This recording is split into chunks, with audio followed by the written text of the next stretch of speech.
Well, what have we here? What we have here is a new year, January 9th, 2024.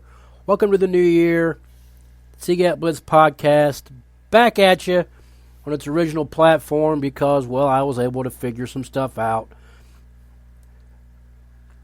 Long story short, I got my bank account was hacked. Had to get a new bank card during that time. My subscription got canceled, so I had to work it all out. So I still did some live shows,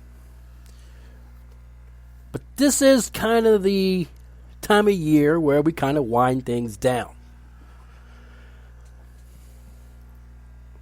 So this isn't going to be what I would call a season finale. I'll do that more towards the end of the NFL season. But what this is going to be, we're going to put a bow on college football. There's lots of things to address, lots of things to really get into. It's kind of a show where it would have been nice to have someone on as a guest to go back and forth with on some certain things, but because it's going to be like a one-sided conversation. I'm not going to do a season recap. No. That's going to take too long. What I'm going to do is I'm going to get right down to the bones of where we ended up wrapping up last night with a 34-13 win of the Michigan Wolverines over the Washington Huskies for the College Football National Championship down in Houston, Texas. I did watch the game. I had boycotted the semifinal games because of my affiliation with Florida State and my passion for them, and they totally got robbed, screwed, and any other word you want to insert in there, and didn't have a chance to play for it, all because they lost Jordan Travis against North Alabama. Now, since I brought that up, I might as well speak on it, and that way I get it addressed and get it out of the way. When the College Football Committee ruled the 4 teams there the day after the championships were done, the conference championships, and Texas came in at 3, I didn't need to see who 4 was to know that it wasn't going to be FSU because they had to have their precious SEC in the college football playoff, which is complete and utter horse crap, and they should be tried and convicted and thrown in jail for some form of a conspiracy, because that's exactly what it was. It's funny because all weekend I'm rooting. The weekend I'm like, well, I need Alabama. If Alabama knocks off Georgia, FSU won't play Georgia. So I'm rooting for Alabama to beat Georgia. And look where that got me. That got me snubbed from the college football playoff. Now, had I known, I would have rooted for Georgia. Maybe that makes a difference. Maybe me rooting for Georgia would have made the difference. Maybe that Hail Mary, that miracle play that Alabama had to have would have never happened.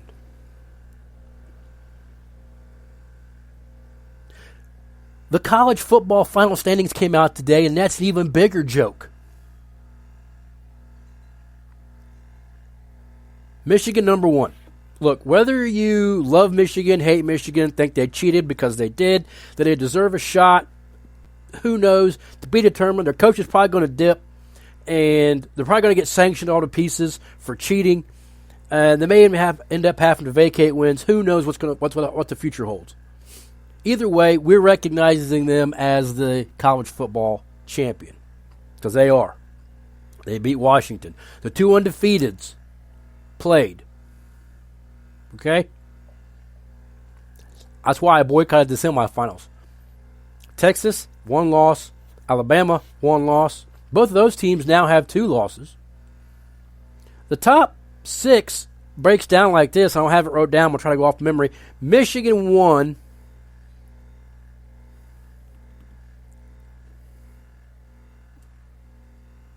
I lied. I looked it up. Michigan 1, Washington 2. This is where the horse crap starts. Texas 3, Georgia 4, Bama 5, FSU and Oregon tied at 6th. If that's not the biggest load of horse shit you've ever sniffed, then keep looking, because this is a tragedy again. Michigan won, yes. Absolutely, they won. Georgia number 2, best team in the country. Georgia beats anybody in that top 10. On really any other day of the week. It took Bama getting lucky. Bama now has 2 losses. Texas now has 2 losses. Oregon has 2 losses. FSU has 1 loss. With a completely depleted team in their bowl game. It was a joke to watch. I watched it just because I'm a fan. But it was a joke. And they're going to end up ranking them 6th, ahead of two loss teams. You want to know why? I'll tell you why. Because Texas is now in the damn SEC. That's why. It's a joke. College football is a joke. So what do you got to do? How are they going to fix this? People you see all over, not only TV, you see all over sports media everywhere. How does this get fixed? They say, well, we're going to go to a 12-team playoff next year. We'll have a 12-team playoff in there, and, we'll have a better chance to crown a winner. If there was a 12-team this year, so-and-so, Ohio State, Florida State, they'd all be in. Mm-hmm. That's great. That's great to think that, but guess what, dorks? Now you're going to have teams 13, 14, and 15 deserving a shot. When's it going to be enough? When's it going to stop? Well, you can't bring it to 20, because then you're going to start the playoffs in October. So it has to stop here. There's always going to be somebody that getting left out.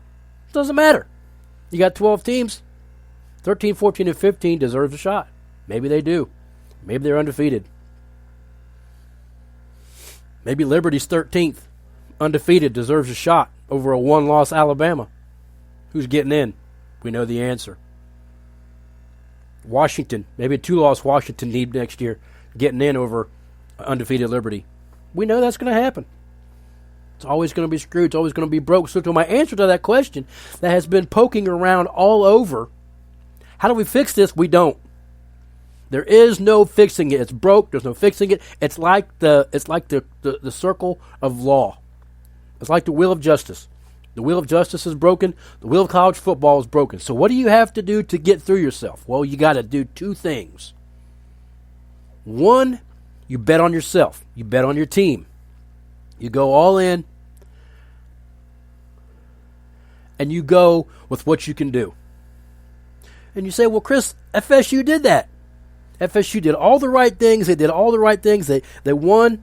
They won every single game. They went into Clemson and won when nobody else has done that in years. They beat LSU. They shut down the Heisman Trophy winner on the first week of the season, and then he went off, won the Heisman, and they beat Florida, and they won the national championship with the third-string quarterback, and they still got screwed. All you can do is play the game. Play the game. Somebody's going to get left out. Somebody's going to get screwed. Teams 13, 14, 15, and possibly even 16 are going to get screwed. Doesn't matter. The other 12, do they deserve a shot? Maybe they do. Maybe they don't. Time will tell. And we'll dig into this every year. Because I might as well let you know now. I might as well, since I'm already on this roll, I might as well let you know. This podcast into 2024 is moving into a college-centered podcast. It's going to be more college-centered, college-centric. I'll just let you know now. Breaking news. Right here on the Seagate Blitz podcast. But we'll keep track. And we'll say, well, does this person deserve to be there? No, it does not. Does this person deserve to be there? And they're ranked 18th in the country. Yes, they do. Why? Well, look at this, this, and this. Are they going to get screwed? Yes, they are. Because they're not in the Big Two. The Pac-12 is crumbling. It's a joke. They're gone. Washington's in the Big Ten now. You got a couple teams coming into the ACC. The ACC is a joke. It's no longer a Power 5. The ACC is a group of 5. That was more than proven this year. It's a joke. That's why they want out. That's why they've sued for the grant of rights, so they can move on, so they can go to a different conference. They want to go to the Big Ten. Bring them on to the Big Ten. ACC people and all the people down in the South don't want them in the ACC. I do. Closer for me to go to games. Bring it on. Selfish. More money. Why does it make me selfish? It works out good for me. It works out good for them. More money. Closer to me. Works out great. I've been an old fan since I was 12 years old.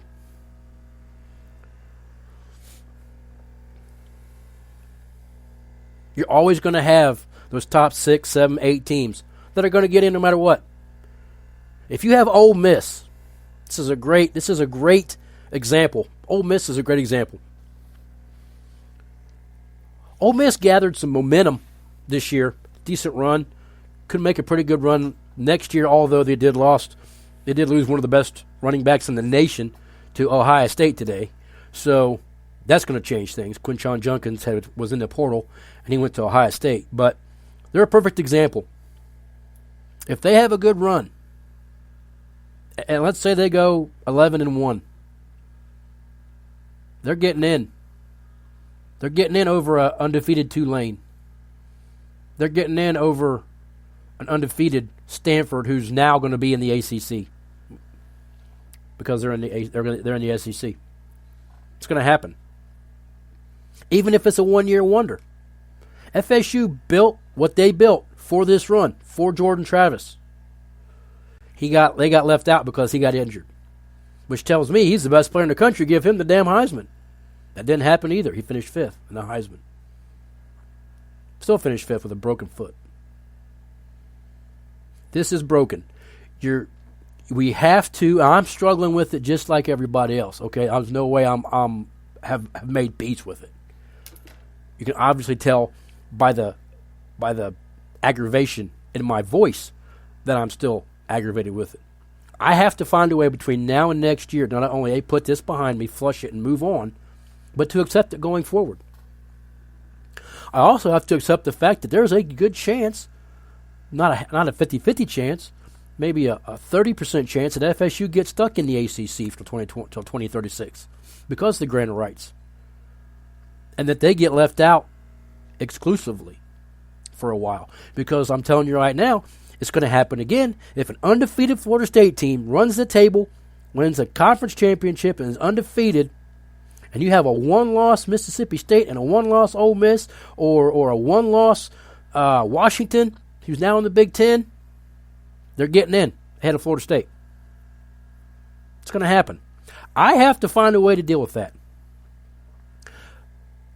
For those of you listening who are fans of schools that are in the Power 2, you got nothing to worry about. Michigan fans, you're golden, even if your coach leaves. Okay, because he's built the program up. The prestige levels are there. They're going to keep bringing in the recruits. It's going to hurt them long term. But for the next 5 or 6 years, that team is going to be up there. All the eyes, they made it a point on Fox NFL Sunday to make a point that Jim Harbaugh had hired some new agent, and as of today, this morning, as soon as his eyes opened up, he was able and free to talk to NFL teams. That speaks volumes right there, people. He wants to go to the NFL. There's going to be some changes at Michigan. Go out on top. Won a national championship, undefeated season. Great season for Michigan. I mean, yeah. Cannot, other than the cheating thing, and should they be there or not, they did everything right.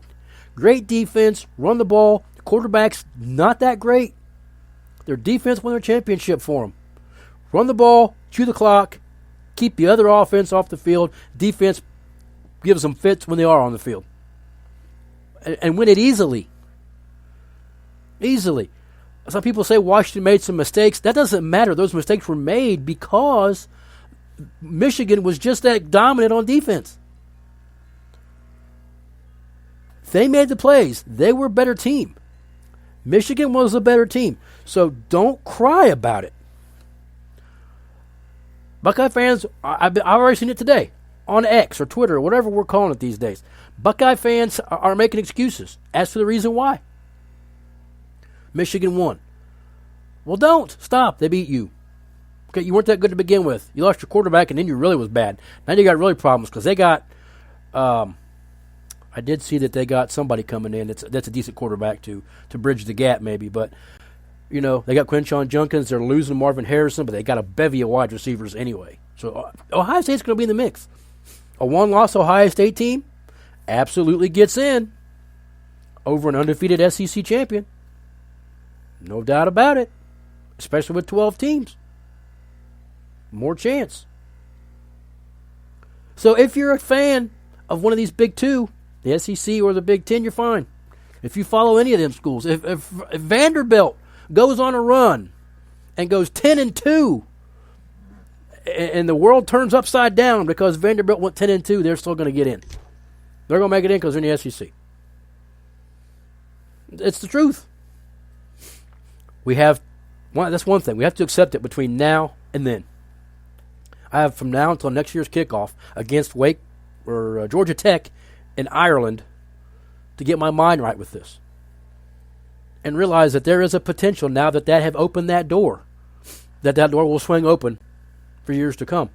If you're a fan of a team, Kentucky, SEC. It's hard. Kentucky's a hard one for you, Kane Harder, because if they go on a run, you know, they're in.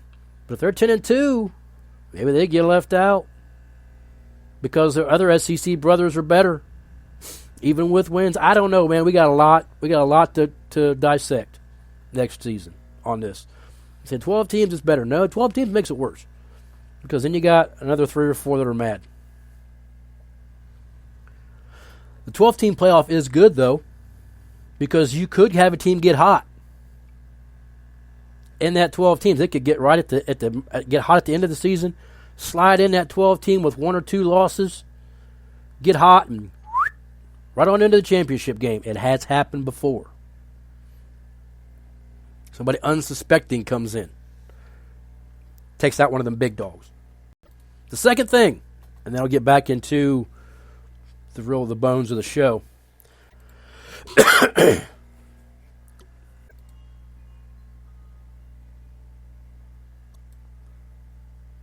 Well, it's like this. I have no idea where I left off at.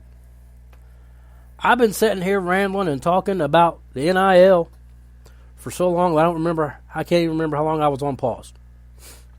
I'm going to finish it up by saying this. There's a 2-pronged system to the NIL that really has to figure out. We have to fix it. One is they got to cap how much wiggle room these players have. Money's always going to be there. 2, we got to figure out a way to keep the players we've went in and recruited hard in our families' houses. That went in and told the mamas they're pretty, and told their son, we're going to provide for them and give them a good education. We're going to watch over them, and they're going to be at a great school and a great facility and play good ball. Blah blah blah blah.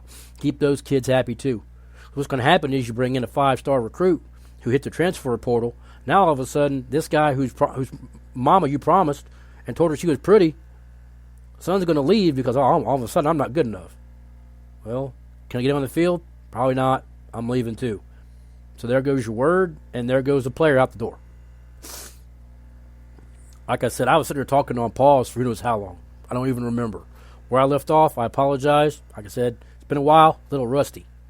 But I'll pause the show to take a drink or wipe my nose or something, and I forgot to hit the unpause button. So it's hard telling what you heard, and I do apologize for that. But I don't know how starting over. We're going to have to learn to live with the way this is going to be going forward.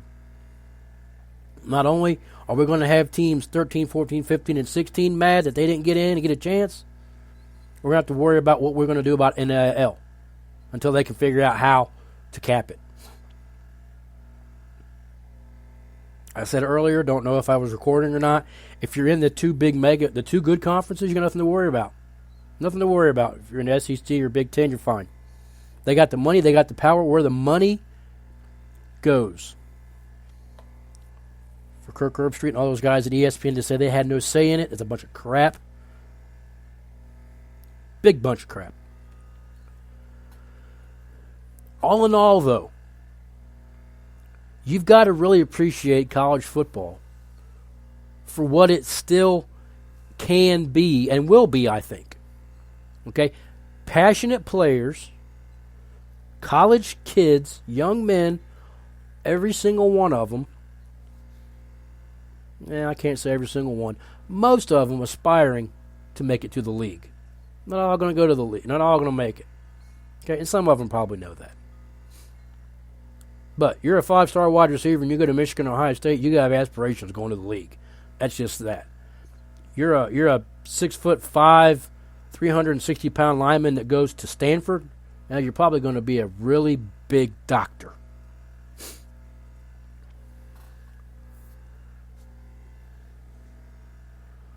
But we have to appreciate college football for what it is, because at the end of the day, it's still better than the NFL, although it's starting to look a little bit more like the NFL.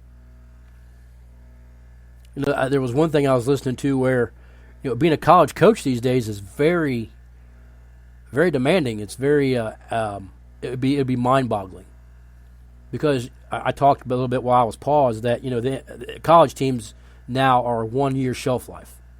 1 year shelf life when you're turning the team over again. Because you don't know who's staying, you don't know who's going, you don't know who's going pro, you don't know who's going to opt out, who gets mad, blah, blah, blah, blah, blah. But the NFL coaches, if you sign a guy for 4 years, it's up to you whether you keep him them 4 years or trade him or cut him or whatever. That's on you. It's really on his decision. He's a member of that football team, under contract to play for the Cowboys for 4 years. College football's different. We've got to find a way to cap that. But it's still fun. I didn't watch the semifinals, but I watched the last night's game because it was the last game of college football for the season. And I wanted to see a good game. I thought it would be a better game than what it really was. But ultimately, at the end of it, it's because I enjoy watching college football. To me, it's more enjoyable than the NFL. And don't get me, I'll watch college basketball. I'll watch college basketball probably starting here soon. I'll get into college basketball because, until softball starts, not a whole lot to do. And I love to watch the NCAA tournament.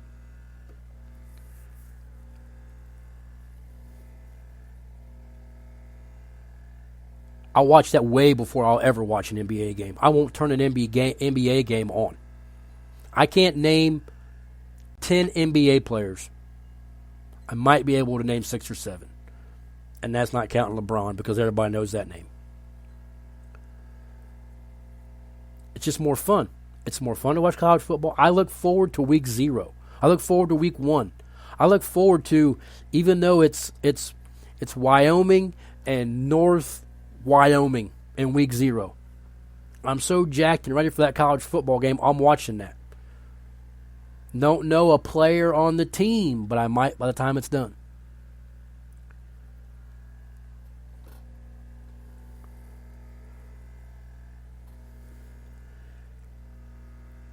Find a college football team and root for its players. Learn players in the college ranks, and it will translate to fantasy football like you will never believe.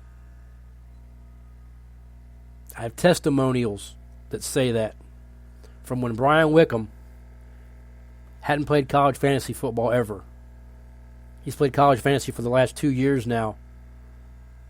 He says it's opened up a whole new lane for him.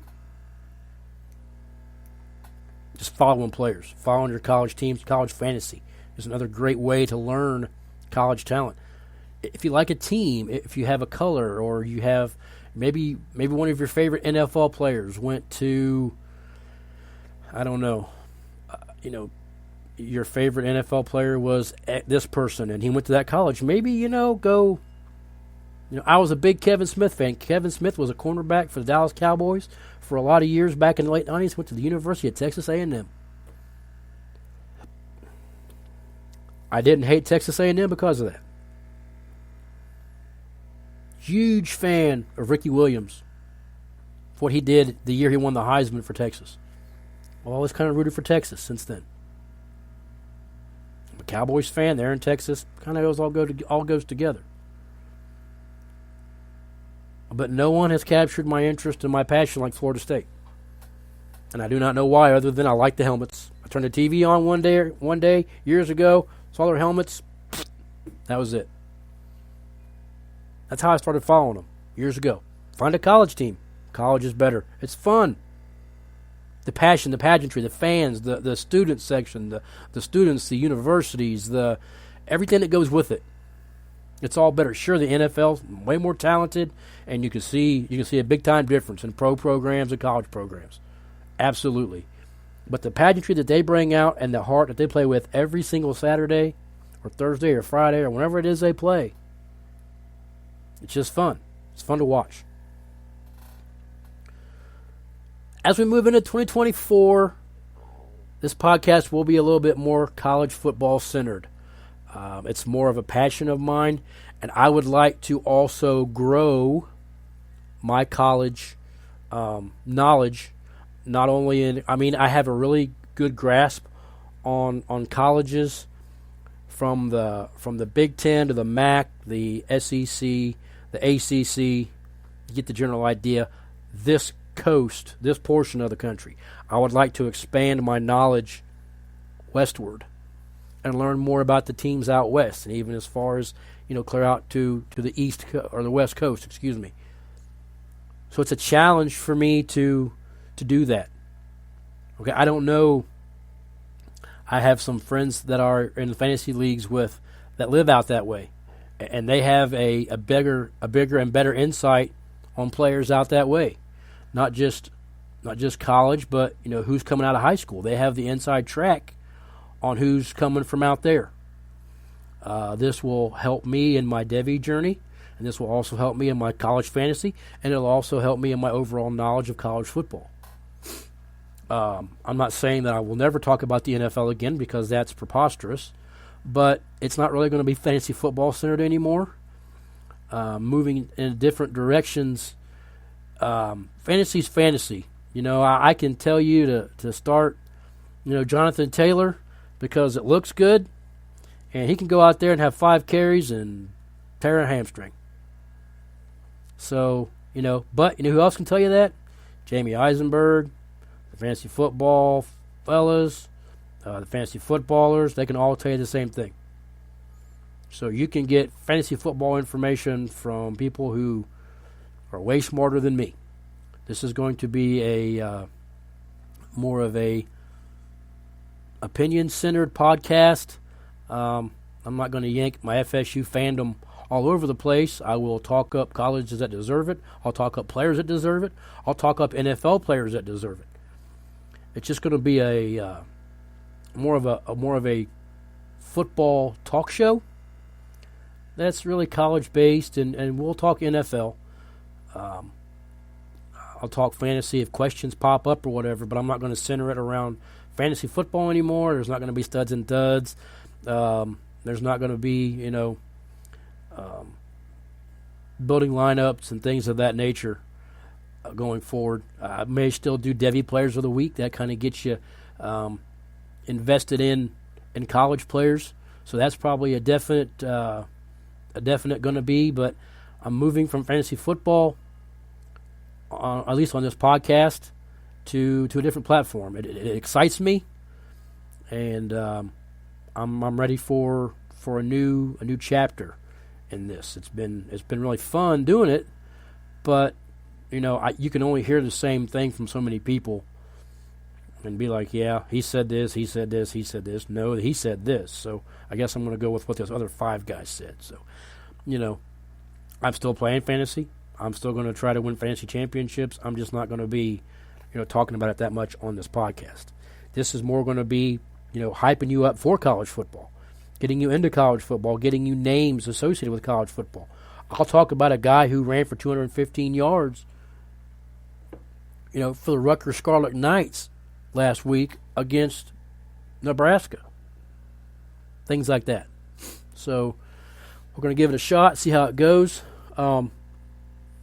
just because, I don't have 30,000 listeners anyway. I have a handful of dedicated listeners who I really do appreciate, and but we're going to try something different and go from there.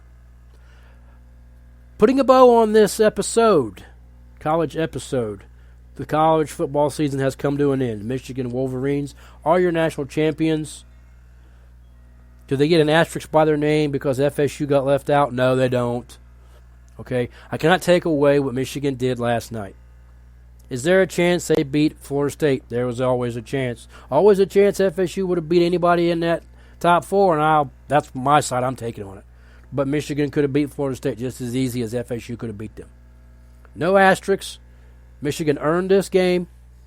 They earned the right to be the number one team in the country pretty much all year long.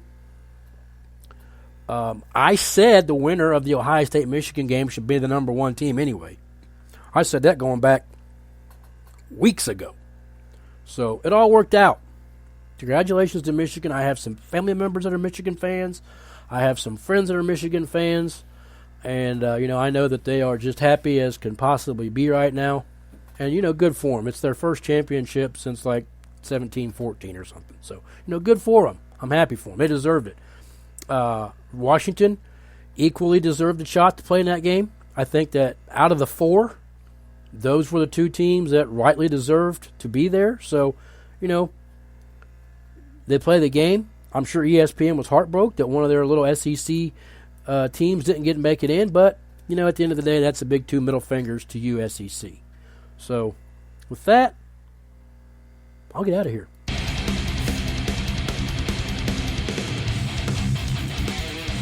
Like I said, don't know exactly where I stopped and started on that whole talking while the thing was paused. It's a little rust getting knocked off. But I will be back to talk NFL. We'll talk NFL the rest of the season, and then we'll gear up for some college. And let's be realistic. I'm still going to talk NFL because it's football. Thanks for listening. Sorry for the hiatus. Happy New Year. Hope you guys had a great holiday. You can find the podcast hopefully still everywhere. Fingers crossed. See you next time on The Blitz.